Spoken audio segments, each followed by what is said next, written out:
This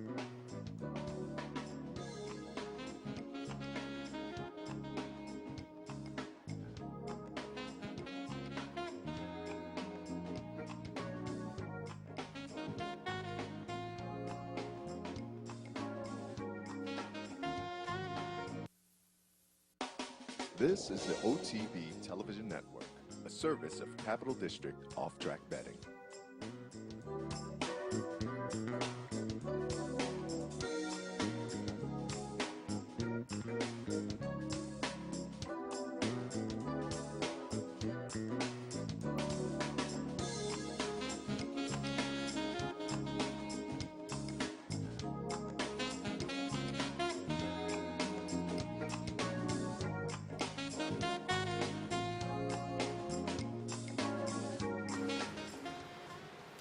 Good morning. Welcome to Wet on the Loose on the Wet. Right behind the ears and Loose on the Lead. Sunday morning. If you watched the last show, you saw something fly in behind me.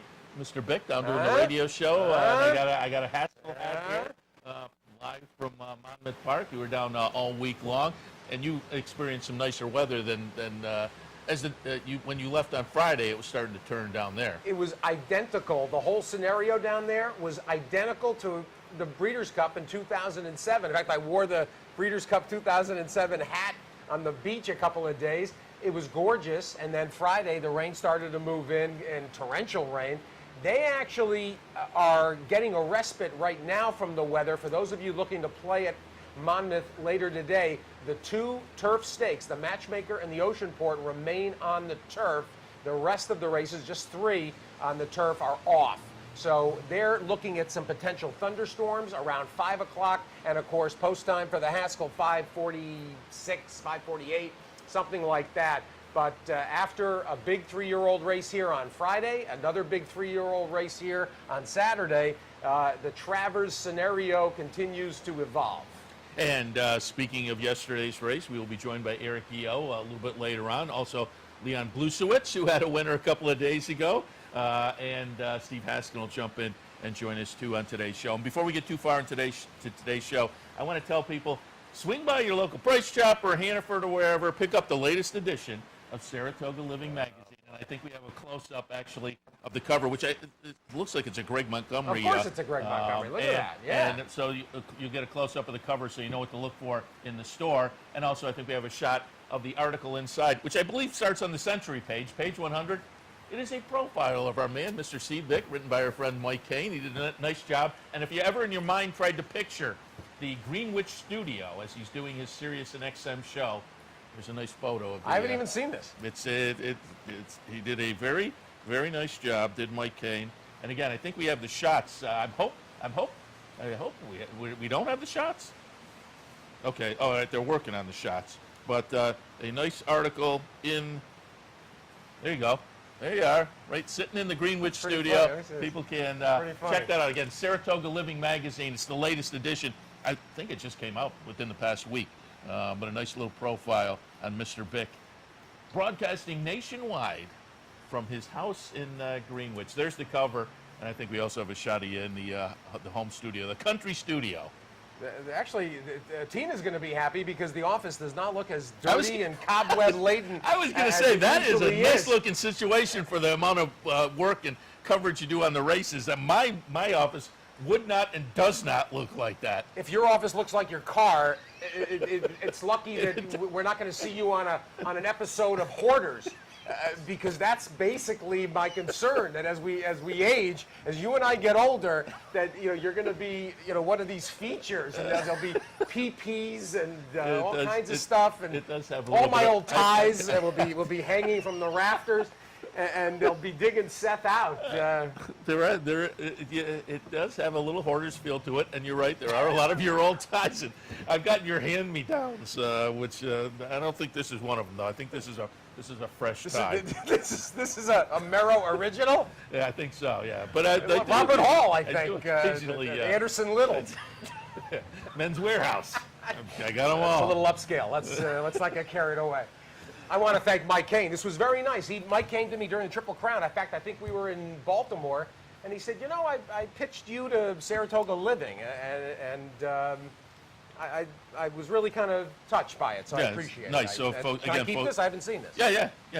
So you. folks can check that out. Saratoga Living Magazine, the latest issue. All right, why don't we jump right in and talk a little bit about before we get to the Saratoga races, we should probably talk. We don't have the replay, but we talked a little bit on the handicappers report earlier. Clement Hirsch out in Southern California. Beholder beating it 1-10. Well, and this of By course. a good horse. Stellar Wind's a good horse. Stellar Wind is no tomato can. I mean, you're talking about a champion 3-year-old filly that won. That came within a jump. This is one of the things that happens when you run horses. They'll lose. I mean, and Richard Mandella had the best quote going, which is, "It's a lot easier when you keep them in the barn." That's exactly right. This is the second weekend in a row now, though, that you had the sidebar. Jay Privman pointed out how this was another jockey rematch between Stevens and Victor Espinoza that you had last week with California Chrome and Dortmund. So in this case, I know some people are, for some reason, they're blaming Gary Stevens. There's no blame. There's nobody to blame. Horses go out, and on the circumstance and on the day, one can be better than the other. I mean, people are already making, she won't run here now, and they'll retire. Holy cow. I mean, this horse has been hanging around, and B. Wayne Hughes and Richard Mandella, super. We're going to have an opportunity to see. This is the late stretch battle, and, nobody's giving quarter here. And right at the end, you can see Stellar Wind is a length better, and Stevens knows it, and that's that. Meanwhile, John Sadler should be mentioned here because Sadler has really come alive at this Del Mar meet. All of his horses are running, and one of the really nice owners in the game, Costa Heronis, he and his brother Pete, they put in a lot of money. They're gung-ho. They love the game, and a grade 1 win for them. Felt pretty good about it, the way things turned out. Very similar, really, to what happened here with Green Lantern, Arnaud Delacour, and AP Indian. To them winning a grade 1 at Saratoga. First race for Delacour here, and he was tickled as can be. And the Green Lantern people, they've got the best sprinter in the country in AP Indian. Yeah, we can take a look at that right now. It was the Amsterdam yesterday. That was we have the Amsterdam up first, so we'll get to the. All right, we can put them in any order. Yeah, the Amsterdam, they're in chronological order. So the Amsterdam up first. Grade 2 event, 6.5 for the 3-year-olds sprinting. I kind of fell onto Counterforce down at Oaklawn, and I thought this was a race where maybe he could rebound a little bit. Counterforce will be the number 1 horse getting off at 6-1, but it'll be the New York bred, Mind Your Biscuits, with a really, really nice win here. Maniacal winds up the favorite. That's the number 2 horse. It's all relevant. 3rd, Uncle Vinny 4th. But as I say, the New York bred, and they've been doing well at the meet. The New York bred looks pretty good in here. The rail looks pretty good Okay. in here. Right. Things changed yesterday considerably. And look, Mind Your Biscuits, absolutely a deserving winner of this. But there's a couple of storylines that were going on there down the stretch. The inside finally woke up. The rail is no longer dead, and the place not to be. Clearly, it was a lot better. And in fact, you saw that right away early yesterday, and that started with the maiden race. And then it really went all the way through Leoban winning the Jim Dandy. I mean, it was obviously advantageous to be inside. The other thing, and I don't want to bust on jockeys, but I'm sorry. You're running for graded stakes, and to have David Flores, when you've got this jockey colony at your disposal, I'm sorry. I don't get it. I mean, David Flores, very competent, frankly, in his day, is not riding that much, and I just don't understand the necessity of having him on a horse like this in a big key moment. So I hate saying that, but it's just let's be reasonable. The other thing that went on in here that needs to be discussed: Jose Ortiz almost killing Quixote.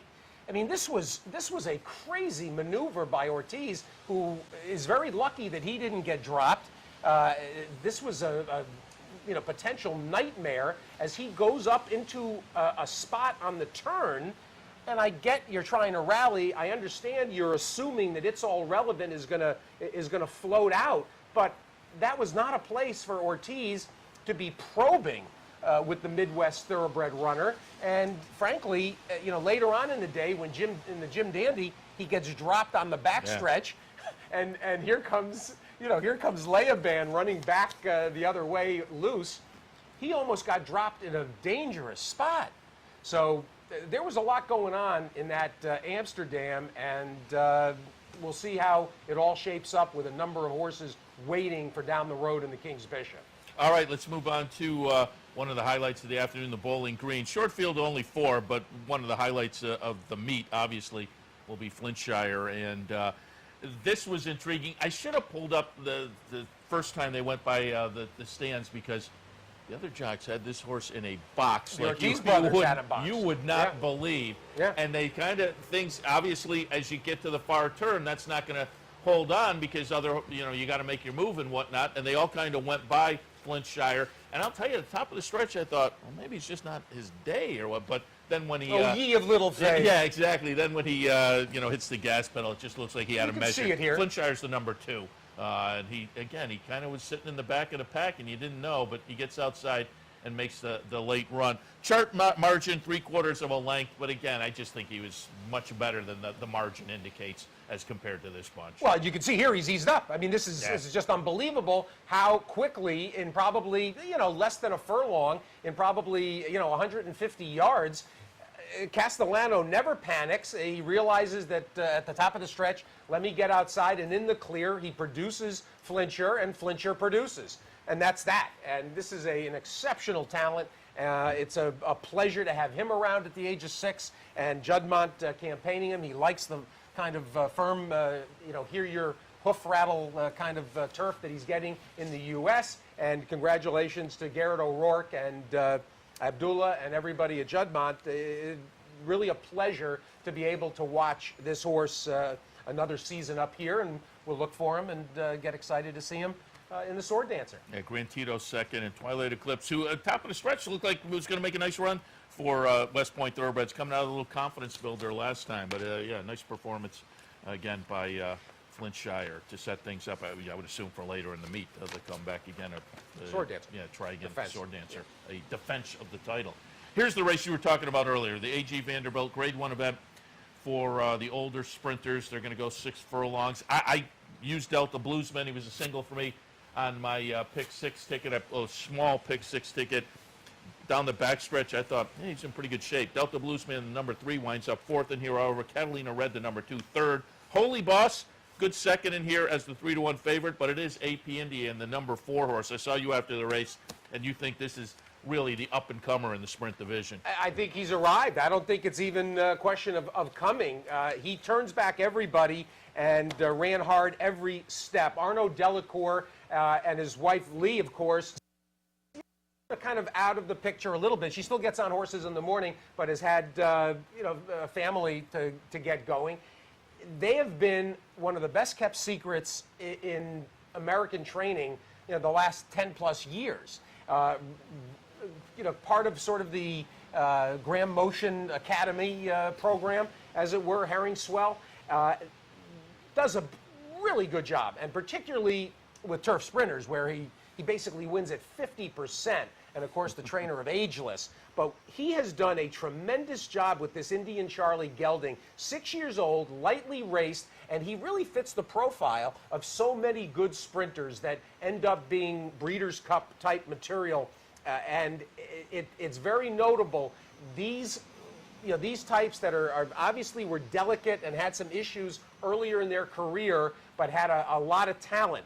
And working with Green Lantern, they've been very patient. He's a gelding. There was no stallion career or anything to worry about. He is, to me, the absolute pro tem sprint division leader right now. And I love the race that he ran. And, of course, the Jackal, as I like to call him, the day of the Jackal, Joe Bravo, comes in and picks up another Grade 1. He's unbelievable. Yeah, and it was a nice performance. Again, you alluded to it. Only 15 starts for AP Indian as a 6-year-old.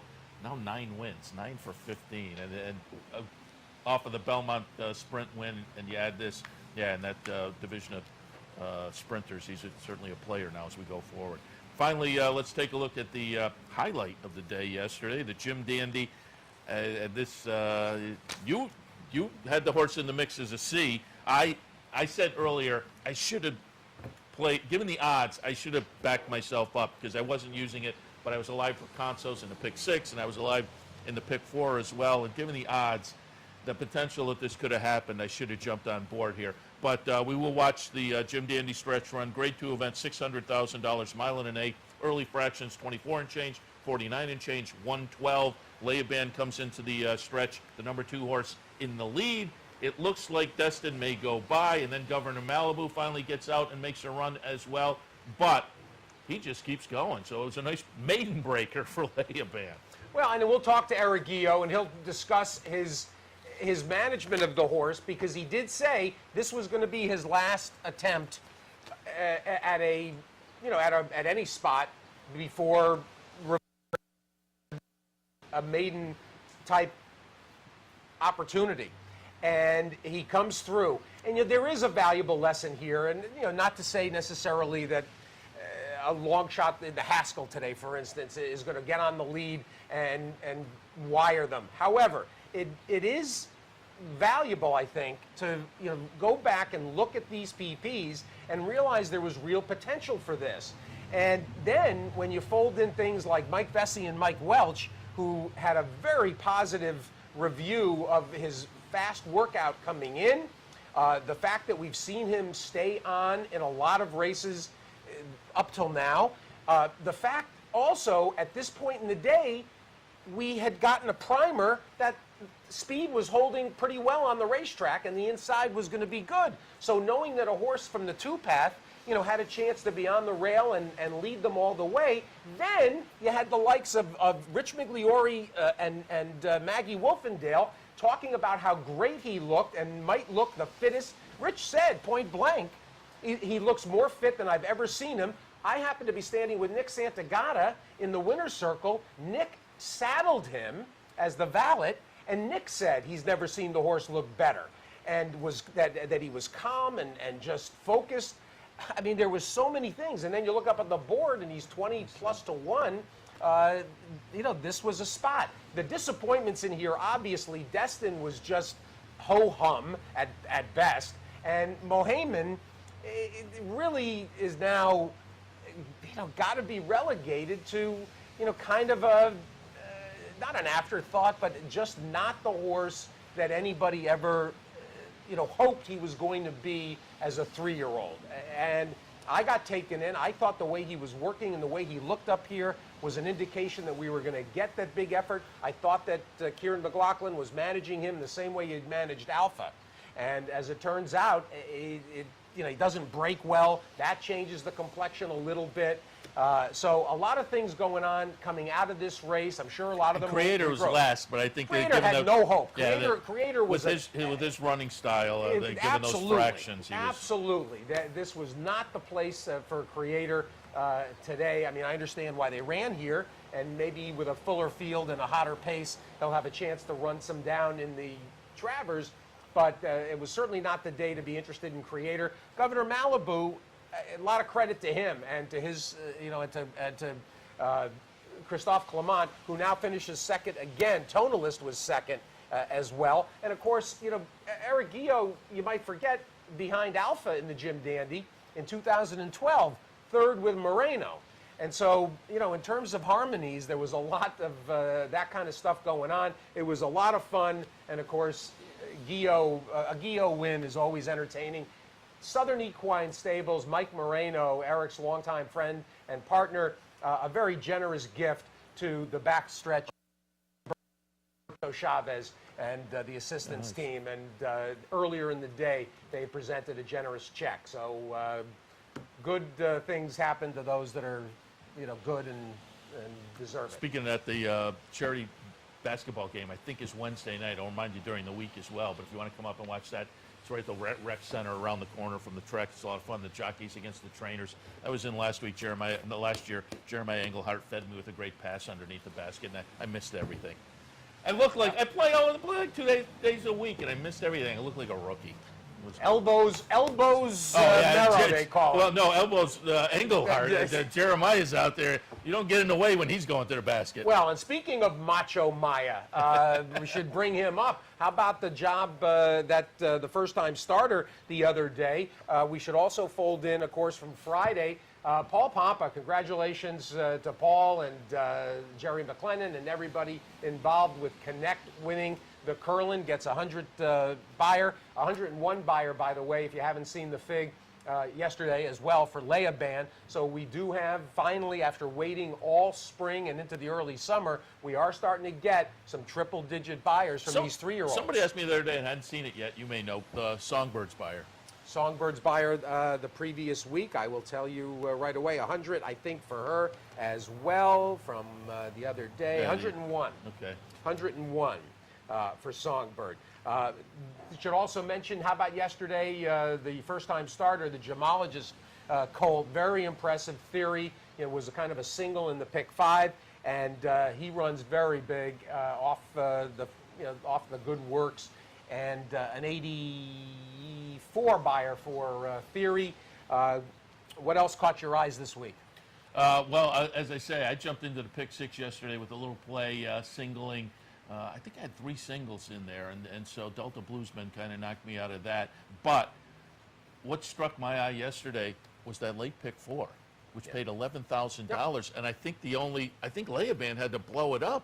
If you get past that one, again, you had him in the mix as a C, very playable certainly, and if you spread around a little bit in that race, I thought $11,000 was very generous on that late pick 4. No doubt. And the pick 6 paid $36,000, and you do want, when you get this kind of pool. By the way, how about the handle yesterday? $30 million. I mean, just outlandish. Clearly, the tracking of handle here is going to regress today with 6 races off the turf, and not a lot of MTOs, frankly, to pick up the slack. So I'm sure they'll give back quite a bit of the huge gains. I mean, they're some outrageous, like 20 million ahead here, 10 days into the meet. The crazy pick 6. It was a triple carryover, right? Yesterday. 3-day carryover. With 500,000 and got up over 3 million by the time. Well, they bet 3 million yesterday. Yeah, that's what. Oh, okay. So bet 3 million. Yeah, so it's 3. Yeah, okay. 3.6 total. I mean, but you knew that was going to happen. A Saturday outrageous. at Saratoga with 500,000 already in the pool. But that multiple for the multiple to be 6 times the carryover in New York, that is a stunning number. You usually could expect 3.5 to 4 times for. And I think part of that was also the single of Flintshire. And if you had an opinion in maybe one other race, now it's a pick 4. Well, so I think that juiced people up a little bit. All right, let's head to a break. We'll come back. We will continue our discussion. Missing Blue a little bit. We got Blue or Haskin, one or the other. We'll see if one of them shows up before we get off of the break. If not, when we come back, a little more news and notes. But we'll take a break. Plenty to do. Come back. Again, a little towards the end of the show, Eric Yo as well. Always He'll show up. And show up ready to go. I said early on this show before, the winner's circle, usually the connections, they give out the trophy, the connections will clear out 10, 15 minutes. He's still there holding court like a half an hour later. They could have had him present the trophy in the 11th, actually. It was there that long. But we'll have him a little bit later. Stay tuned for that. We'll take a break. We'll be right back. Going on now at Capital OTB. It's Bet 100, get 100. Simply open a new Capital Bets account. Bet $100 and get $100 cash back. That's free money just in time for Saratoga. Bet 100, get 100. Now at Capital OTB. Hey, race fans, head down to the all-new Clubhouse Racebook and get in the game. With live horse racing on more than 250 flat-screen TVs, state-of-the-art wagering terminals, fantastic food and drinks, an amazing Vegas-style atmosphere with seating for nearly 900 of your closest friends. Conveniently located at 711 Central Avenue, right off Exit 5 of I-90 in Albany, the Clubhouse Racebook is the better choice.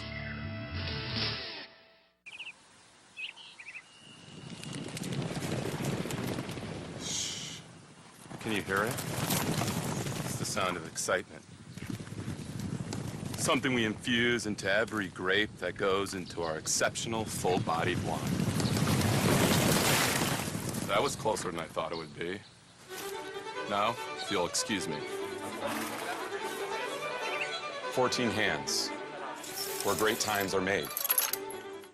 In a recent study of some of the top online wagering sites, Capital OTB won big in total player rewards, far surpassing some of the best-known wagering sites in America. While other rewards programs simply offer you points redeemable for gift cards, Capital OTB's rebates are paid to you in actual cash. Plus, Capital OTB gives you full and immediate access to your money. So if all you're getting now are points and gift cards, join Capital OTB Player Rewards today and get cash back. Visit CapitalOTBBet.com and sign up today.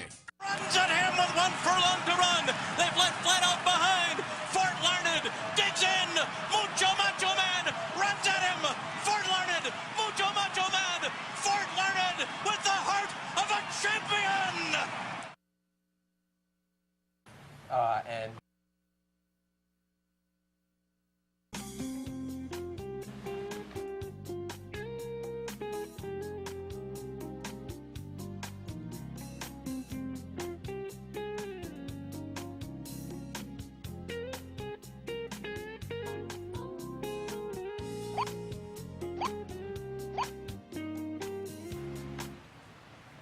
we're back on Loose on the Lead on this soggy Sunday morning, and who better with your soggy green eggs and ham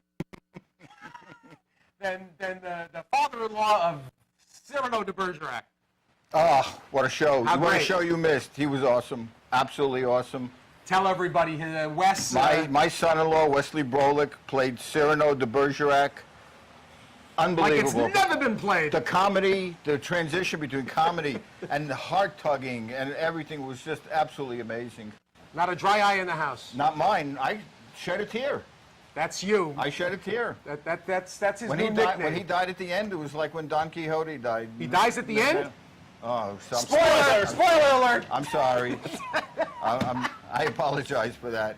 Basil He does have- Rathbone. he Basil does- Rathbone didn't die at the end, did he? No, neither did Kevin Kline. Remember, he's got a big nose, so. Oh. They're very funny, very good. You should have come. Well, you've had, let's be honest, you've had, it's like a victory tour between the kids coming up and you know, everything else, and now this week you got maybe the two favorite horses of all time for you, certainly of the second half of your career, Yes. Rachel and Zenyatta being inducted in the Hall of Fame, and then for good measure they're going to put you in the Hall of Fame. Something's wrong somewhere. Recount! Somebody screwed up somewhere. You know, I still feel like I'm putting over something on everybody. You know, they said, what, did they get it? I mean, me? Hall of Fame? It's unbelievable. The guy that came out of the library at DRF at the Morning Telegraph, the guy who used to get Charlie Hatton coffee, a guy who Yes. said that he'd be living under a bridge if they hadn't given I'll him be a living job. in a cardboard box. And now, not only that, but if alphabetically, my name will be right before Charles Hatton's. That's pretty cool. That's pretty cool. Absolutely.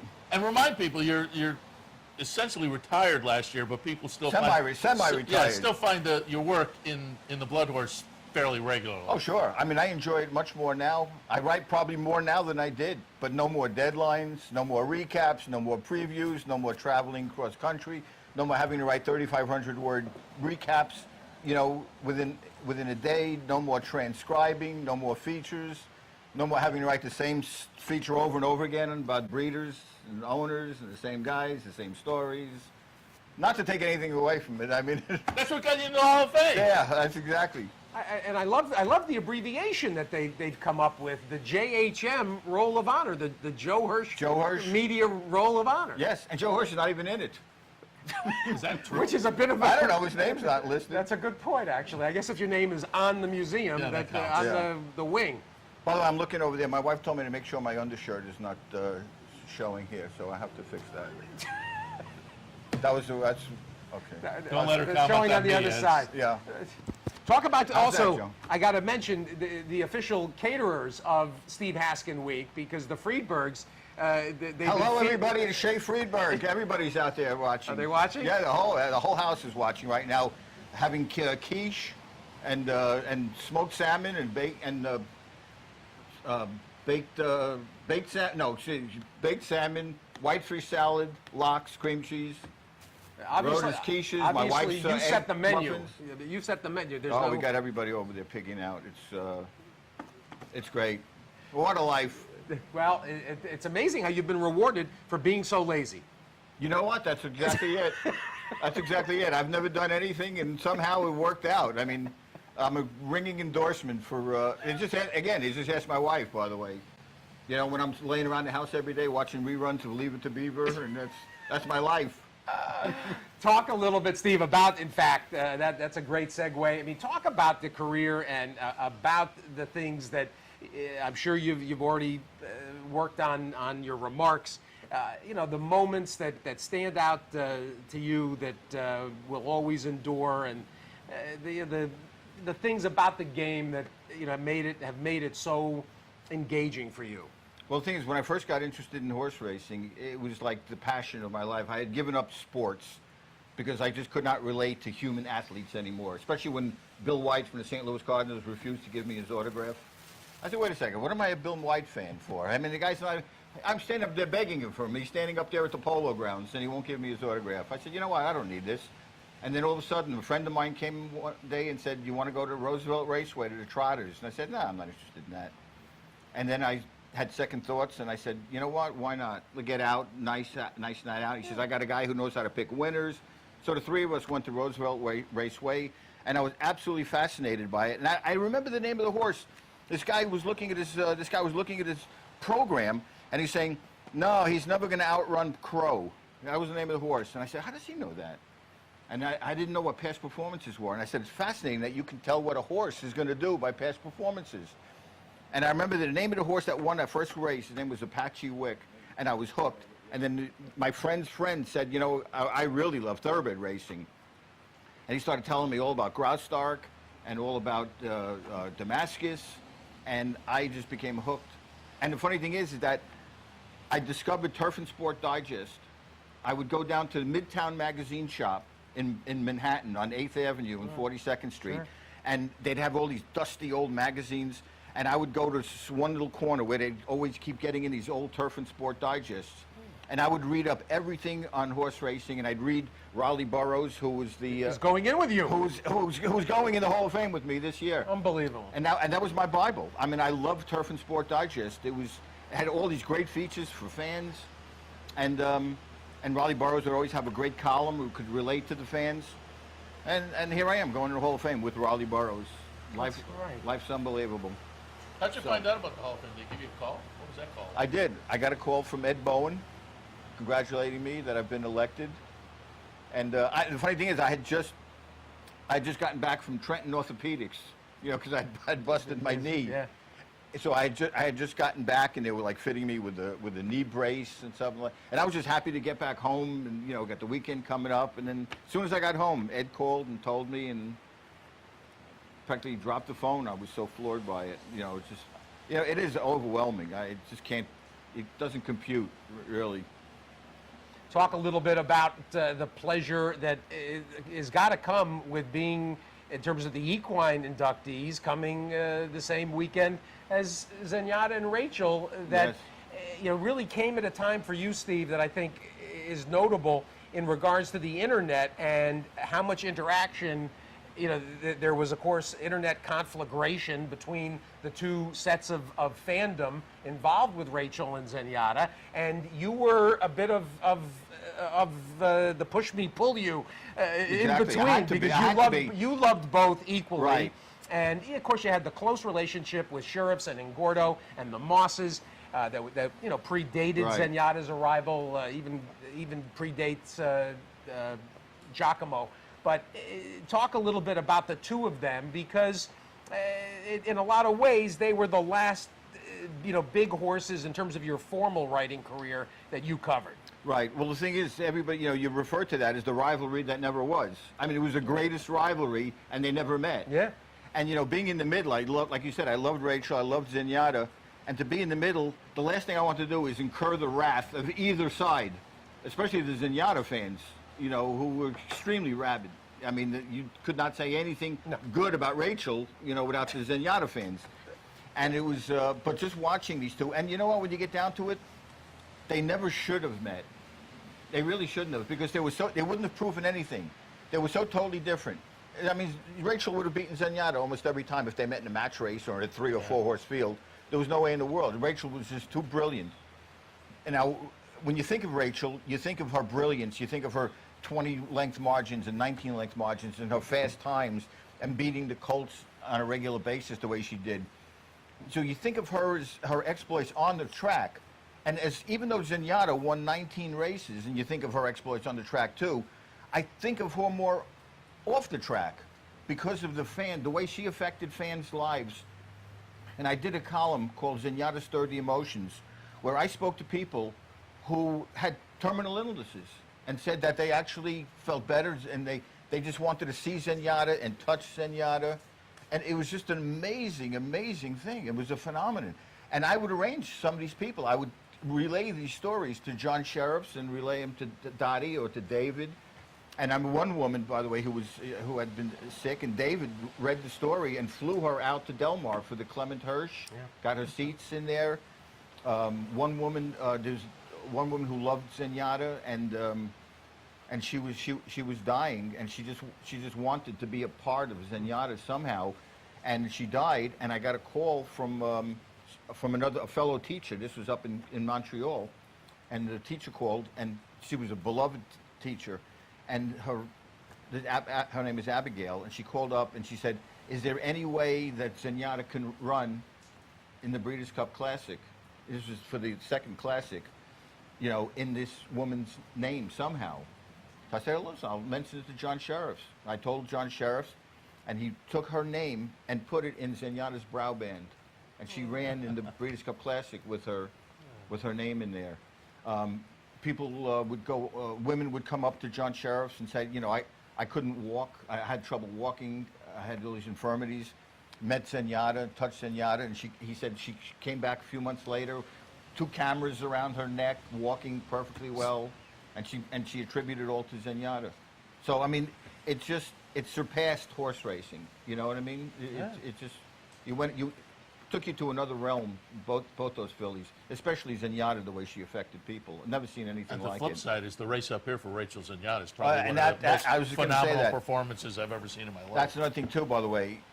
I never heard or saw or felt Saratoga rock the way it did when she won that Woodward. And people have to remember is that she was used to winning all her races easily. So, you know, she'd be galloping along. Here, Calvin Borel is hitting her 25 times. She's turning back challenge. She's turning back 5 different challenges in that race, fast fractions. She turns back a challenge of the Whitney winner. She turns back a challenge of the Whitney runner-up and the Stephen Foster winner in Macho again, who had finished second in the Preakness Stakes, and to dig in the way she did and to keep fighting back and fighting back. The unfortunate part about it is that it gutted her, and she was never the same. And neither was Macho again, and neither was Bull's Bay. Neither one of them ever finished in the money again.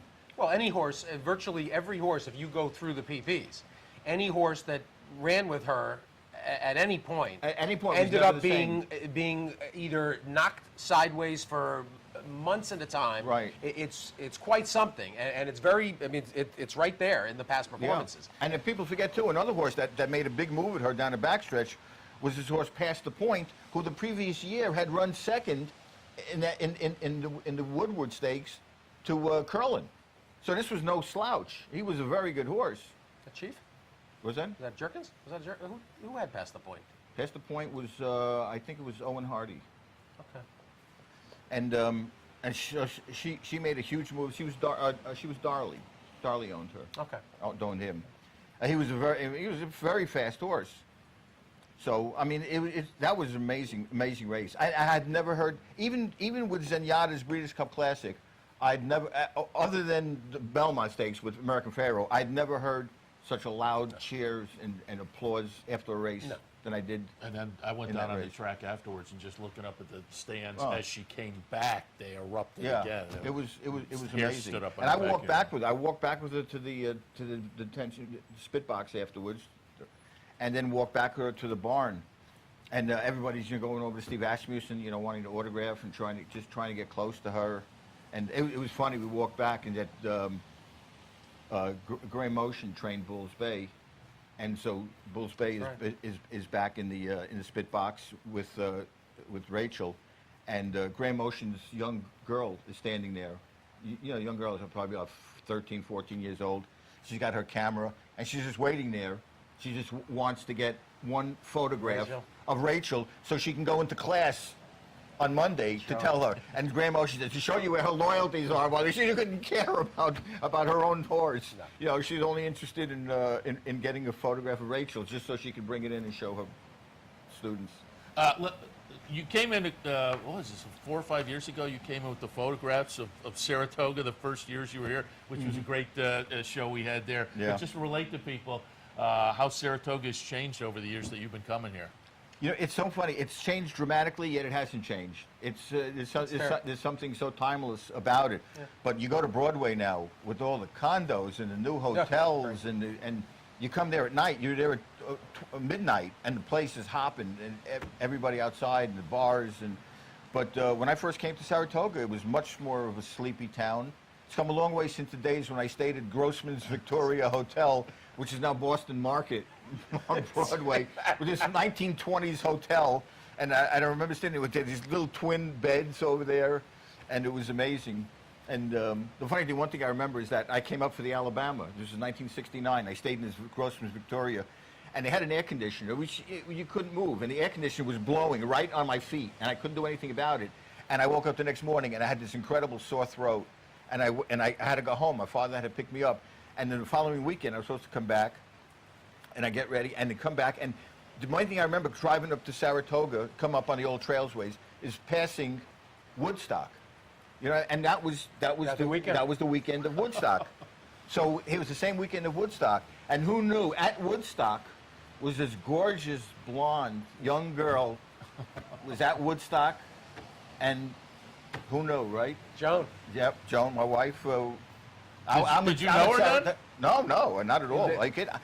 Back then, I wouldn't even be able to talk to her. You barely can talk to her now. The one and only. Right, I barely can get the words out now. I'm still awestruck. It's a miracle. It's a miracle. Steve, we're going to have a big week with you tomorrow. We got a luncheon. Looking forward to that. Yes, that's going to be fun. We're going to do a thing on the radio on Thursday. A nice retrospective, and it's going to be a special week. And couldn't do today's show without your visit. I appreciate it. Well, it was great. I mean, just to be here with my whole family makes it all special. I mean, it all makes our whole came lifetime. Together. Yeah, I mean, again, it's just something I could never have predicted in a million years. So, just to have the whole family here and be part of it, that's what makes it special. It's not me going in the Hall of Fame. It's just being able to share it and have Joan and Mandy, actually be proud of me. So that's what it's all about. We're all proud of you, and thank you, the entire industry. He's all of ours, inclusively. I'm everybody. I belong to everybody. I belong to the world. There you go. So is Eric Gio, and he's going to join us next. We'll take a break. And my man, there he is over there it is. in the flesh. No one explaining Eric Gio better than my boy Steve. There he is. He's got. I just text Lenny. I took a picture again. Look, I'm following. The thing is, the last picture I have of my wife at Saratoga, by the way, she's stirring the gumbo. The big gumbo. It's going to be a special batch this year as Eric Gio and Mike Moreno send out the Jim Dandy winner. Breaks his maiden. It was spectacular. We'll join Eric Gio when we come back. Loose on the lead on Sunday. The rain is paused a little bit. Hopefully, we'll make something out of the day. Back after this with Eric Gio.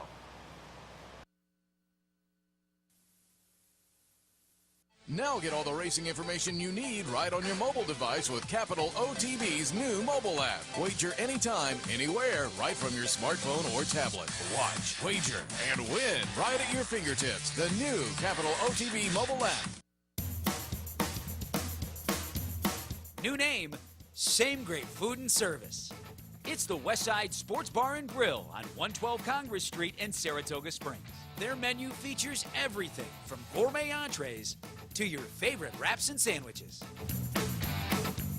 Whether you're hanging at the bar watching the game on one of their 20 high-definition flat screens, or you're just relaxing on their spacious, newly renovated garden patio,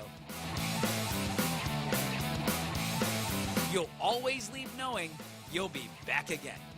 The staff is so much fun. The bartenders are they're just like family. So it's the only place for us to come. We love it. If you're looking to get to the winner's circle, then there's no better place than the Westside Sports Bar and Grill.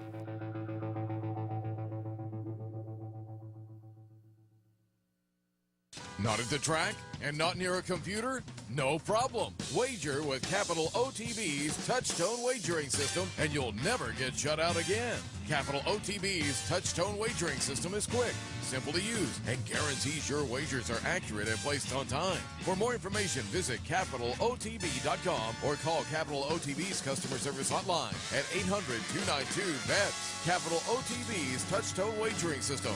Never get shut out again. Going on now at Capital OTB. It's Bet 100, get 100. Simply open a new Capital Bets account. Bet $100 and get $100 cash back. That's free money just in time for Saratoga. Bet 100, get 100. Now at Capital OTB.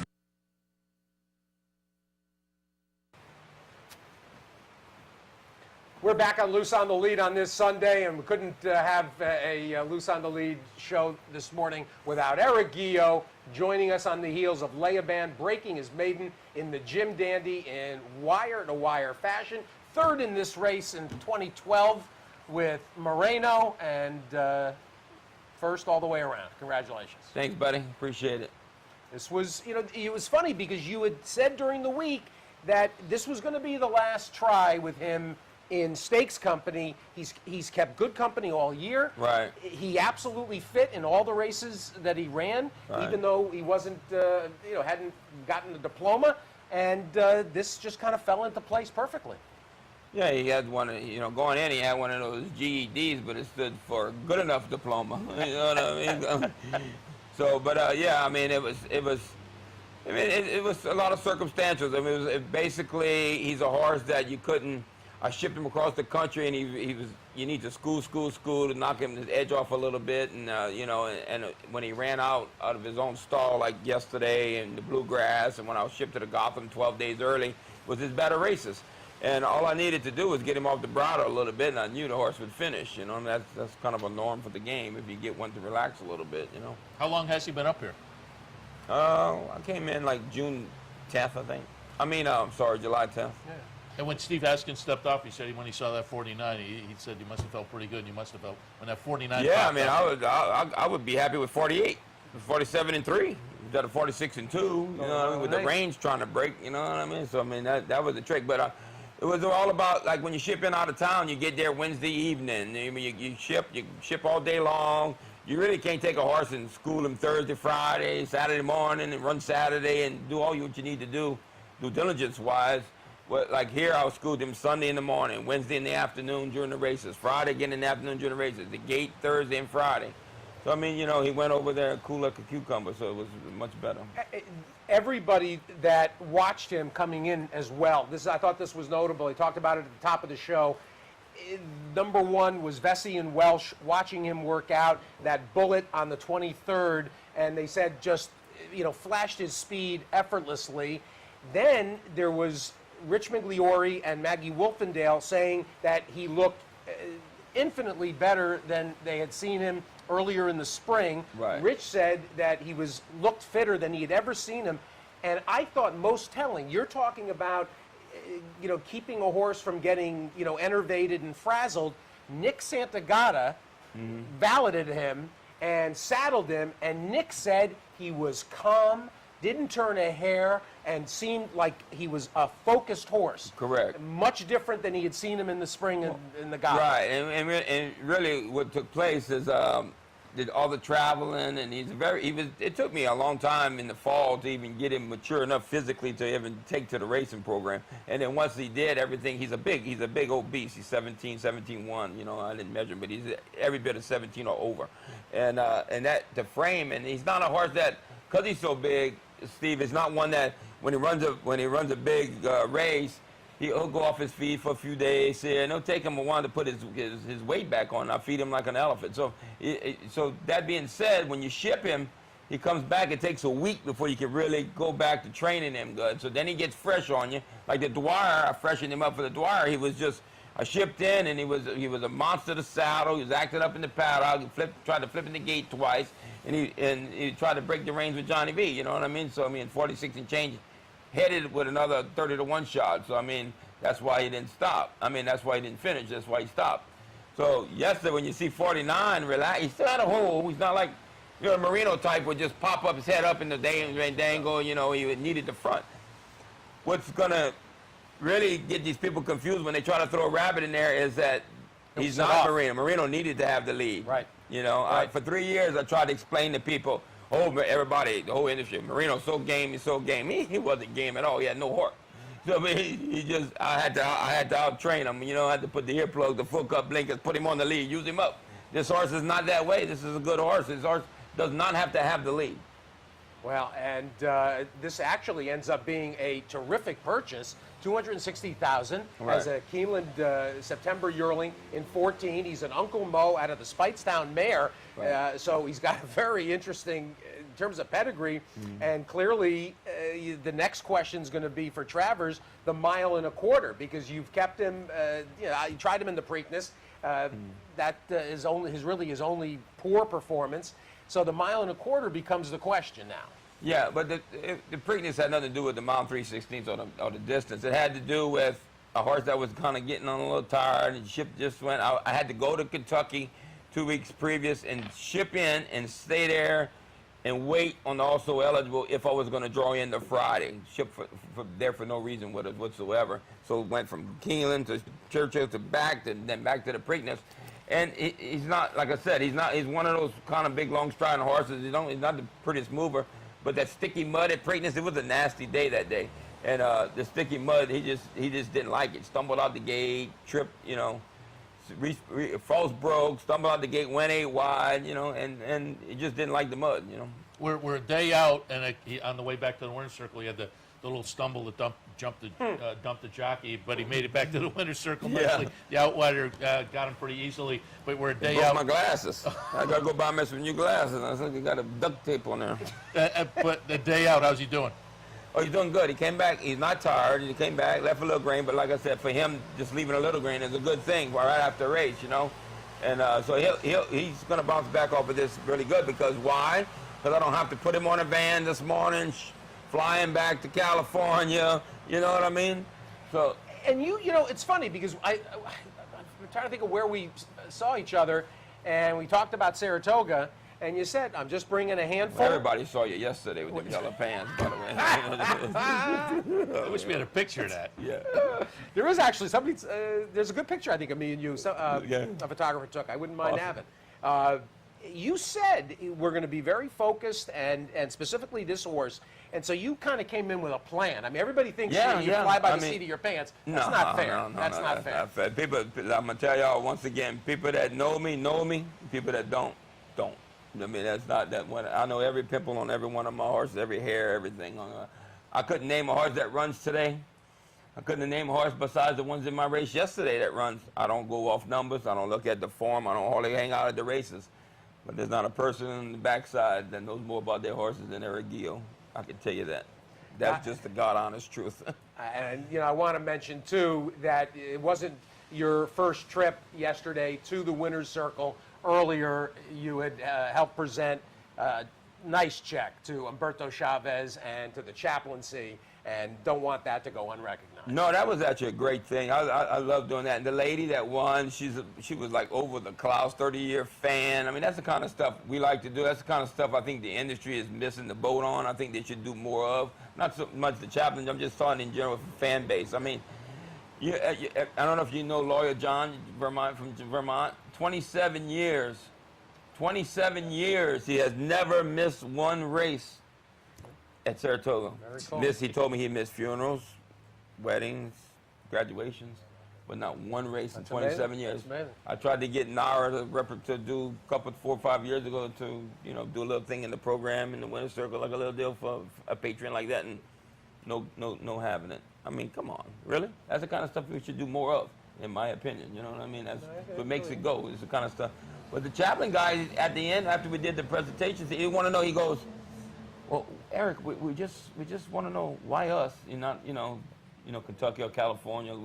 I said, because I witnessed you guys. I really have soccer tournaments, barbecues. Yep. I mean, I witnessed. Yep. Coincidentally, I was on the backside of Oklahoma, and I would drive the golf cart by the chaplain's office in that rec center there, and I would just see all the things they did for the backside. And my help is like family. They named the kid after me, my walk-in groom, Eric Alexander. Yeah. My help is like family with me. I spend more time with my help than I do with anybody else when I'm at any racetrack, whether it's here or that. They're basically family. If I dropped $1 million cash in the shed row, they'd come back and give me the whole $1 million and ask if I need to borrow 20. I mean, I love it. When's the big Gumbo Fest? Well, I just texted my brother actually just a few minutes ago. It looked like as in there's only been 2 things since I got here that they've been saying when I got here. There's only 2 things. Gil, when you're leaving, and when your brothers come and cook. I mean, really? You know what I mean? Pretty much in that order. Now, I just texted him. It looked like he's been summoned to come cook for the day before the Travers, I guess. Oh, nice. Nice. We're going to have to do it at the harness tracks, and that's what he got me stable in. That's all right. It's nice over there. Yeah. It's nice over there. Yeah, we got a big spot right next to the straw pile. So you're always cooking your own gumbo. In fact, Haskins said his wife has a picture of the stirring the gumbo itself. But is there any place in town where you can get good gumbo? No, you like to eat any place in town? No, I don't think there's gonna. You can't. We've done giving that recipe over 20-something years to people that want to cook it, try to cook it. I mean, tell them exactly step 1 all the way to, and it's not in their DNA to do it. I mean, because it comes out look like it's some Progresso or something soup. You know what I mean? Like, I'm like, how can you screw it up? You know. When are we going to see Mike and the family? Mike and them's coming. Yeah, he's at the farm. He's actually going to the farm, spend a week for summer. His little girl's doing jumping at the World Park. She's really good, nice. Real good. Very Elle, nice. you remember Elle? You remember Elle? Yeah, of course. Yeah, she's 13. She's really good. They actually, I think, starting to comb her in and try to be an Olympic-style jumper. She's got a heart like a watermelon when it comes to that. Should also mention that, because I haven't seen you since the sale in Japan, but Champagne Doro's Deep Impact baby fetching $2 million. Yeah, and then the Tapit the year before sold for 1.9. Yep. So they did well with that filly. I got her 3-year-old here now. Just came in yesterday, as a matter of fact. Bernardini filly. And I was going to say, what can we look forward to other than Leoban the rest of the meet? What ends up happening, the reason they got me stuck over there is I got 15 head, but 12 are 2-year-olds. We sold a lot of yearlings, all the yearlings, and all were bought April, May, June sales, so they were working a furlong and stuff. So they really, I have a New York bred that's pretty nice, and he's up to 5'8", and he's acting like a runner. What's his name? Blurred Line. Oh, cool. Yeah, and then I got some really couple nice. I have a Pioneer that now I love. I think he's my next big horse. I named it. Mike named it Marino Mojo, so that's pretty cool. All right. Yeah, and actually after Steve's story, remember on the cover of the Blood Horse, Steve put Marino Mojo when he won the Whitney. That's what we named that Pioneer. Now you need to come see him, Steve. He's a monster. Very cool. Yeah, that's pretty cool. So and then so I got a couple 2-year-olds. I got Jamal Jacote. That's actually pretty nice, and I have a Shackelford, and what else? I got a few nice. I got a Tapazar filly I like a lot. Bought in the June sale, so it's going to be fun. But majority of them won't be ready. It's all right until the end of the deal. But it sounds like you're kind of rebooted. Yeah. What are you thinking they're going to go? The Haskell. I guess the Travers. I guess all the horses from the Haskell. Majority of the speed horses and stuff will be kind of. Yeah. I mean, listen. All we need to do is do like yesterday, right? Absolutely. We put them to sleep. And then we hit the snooze button at the quarter pole, and they forgot to hear the alarm. Well, the alarm is hitting us in the ear, and we got to pull up. But Eric, all right, brother. Always a pleasure. All right, my boy. Thanks for having me. It's fun. We'll do radio tomorrow. Oh, yeah. Okay. Yeah. Cool. Yeah, got to have him on the radio. The rest of the country needs to hear from Eric Gio. There we go. You're bad. You're nationwide. There we go. Shock the world. I said it was tough to get out of the winner's circle yesterday. You were holding court for like a half an hour there. Well, that's what they want. I mean, and that's supposed to. I mean, sometimes it's a hung jury, you know what I mean? Too funny. funny. I love it. All right, let's wrap things up for this edition of Loose on the Lead. Don't forget to pick up your copy of Saratoga Living to see the profile of our man Steve Bick in there, the latest edition. You got his yellow pants in that magazine? I gotta look. I gotta re-look now and see what the pictures are in there. I don't know. I think the yellow pants were probably a first-time event with the yellow pants. No, that's You wore them to the tennis club last week. What's wrong with you? Tennis club, no, the polo. Yeah, the polo club. There you go. All right, we're going to wrap things up again. Loose on the Lead every Sunday morning here at 10 o'clock live from the Saratoga backstretch. Steve Bick, Sirius and XM, Seth Merrill from Echo Daily, and plenty of guests on the show today. Hopefully you enjoyed it. Enjoy the races this afternoon.